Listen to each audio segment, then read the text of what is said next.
ओम नमो भगवते वासुदेवाय। नमस्कार दर्शक बंधु, मु आपण माननकु मोर यूट्यूब चैनल आष्ट्रधर्म प्रकाश को स्वागत करुछि। आसंतु जानिबा मार्च 2026 रे मेष राशि रे व्यक्ति मानकर समय किपरि रहिबो।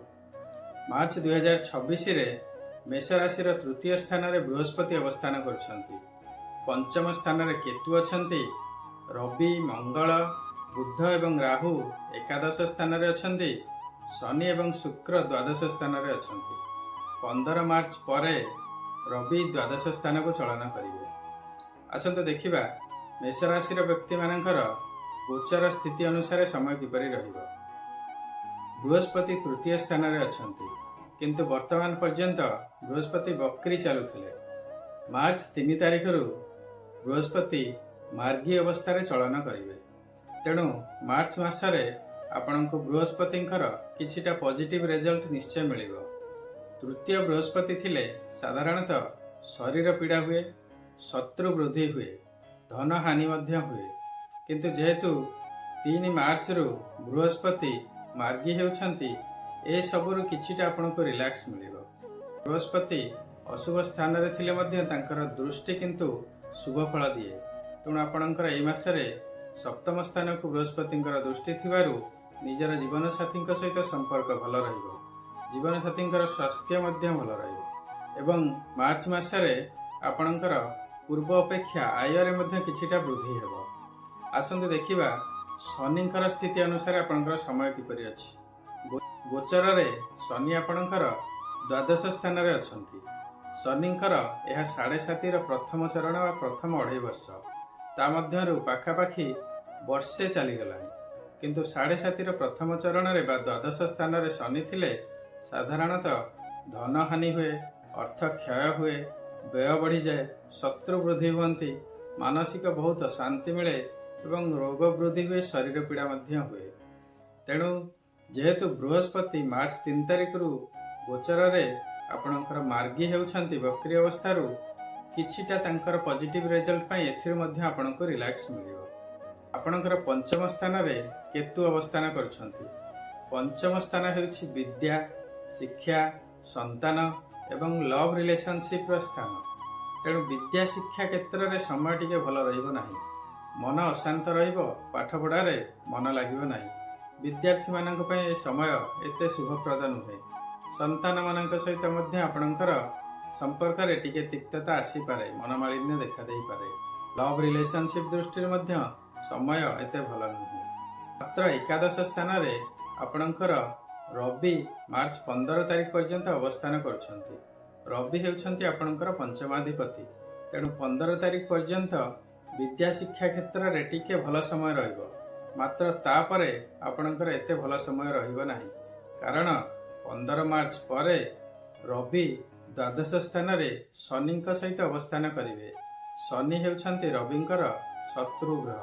तेणु 15 तारिख परे विद्या शिक्षा दृष्टि, संतान दृष्टि एवं लव रिलेशनशिप दृष्टि समय भल नाही। मेष राशि अधिपति ग्रह मंगल एकादश स्थान रे अवस्थान करछंती। मात्र तांक साथी रे राहु अवस्थान करछंती। उभय राहु एवं मंगल फायर बा एनर्जेटिक बा बहुत पावरफुल ग्रह। तेणुक यही समय आपण आपणकर इमोशन को टिके कंट्रोल करिवे। अननेसेसरी लड़ाई झगड़ा इत्यादि करिवे नहीं। जानवाहन चलाचल कला बेले टिके जगी रखिकी गाड़ी चलाइबे, नचेत एक्सीडेंट हेबार बा किछि क्षति हेबार संभावना रहिबो। मार्च 2026 रे आपणकर ब्लड इन्फेक्शन बा स्किन रिलेटेड प्रॉब्लम देखा देई पारे। प्रत्येक दिन किछि किछि एक्सरसाइज निश्चय करंतु। मानसिक शांति पाई योग, प्राणायाम इत्यादि करंतु। वर्तमान मेष राशि पाई बृहस्पति मध्य शुभ नाहंती, शनि मध्य शुभ नाहंती। तेणु आपण बृहस्पति एवं शनिंकर प्रतिकार निश्चय करंतु। यह थिला विभिन्न ग्रह मानकर गोचर रे प्राप्त हेउथिबा शुभ एवं अशुभ फल।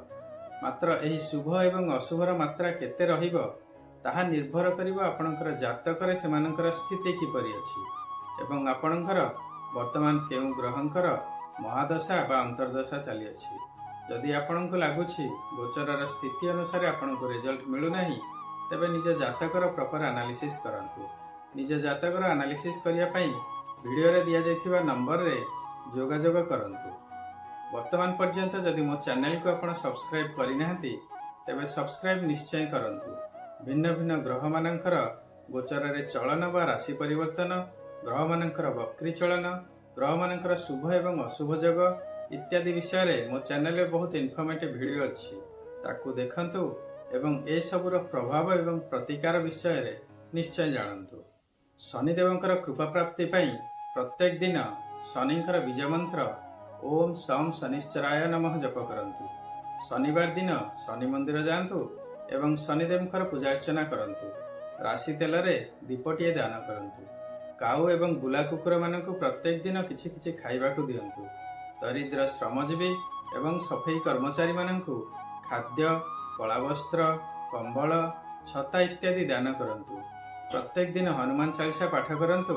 ଶନିଦେବଙ୍କର କୃପା ପ୍ରାପ୍ତି ହେବ। ଶୁକ୍ରଙ୍କର ପ୍ରତିକାର ପାଇଁ ଆପଣ ପ୍ରତ୍ୟେକ ଦିନ ଓମ୍ ସମ୍ ଶୁକ୍ରାୟ ନମଃ ଜପ କରନ୍ତୁ। ସର୍ବଦା ଧଳା ବସ୍ତ୍ର ବା ପିଙ୍କ ବସ୍ତ୍ର ପରିଧାନ କରନ୍ତୁ। ଶିବଙ୍କର ସର୍ବଦା ପୂଜାର୍ଚ୍ଚନା କରନ୍ତୁ। ଘରେ ମାତା ଲକ୍ଷ୍ମୀଙ୍କର ପୂଜା କରନ୍ତୁ। ଶୁକ୍ରବାର ଦିନ ଉପବାସ କରନ୍ତୁ ବା ସାତ୍ୱିକ ଆହାର ଗ୍ରହଣ କରନ୍ତୁ। ମାତୃଶକ୍ତିଙ୍କୁ ସମ୍ମାନ ଦିଅନ୍ତୁ।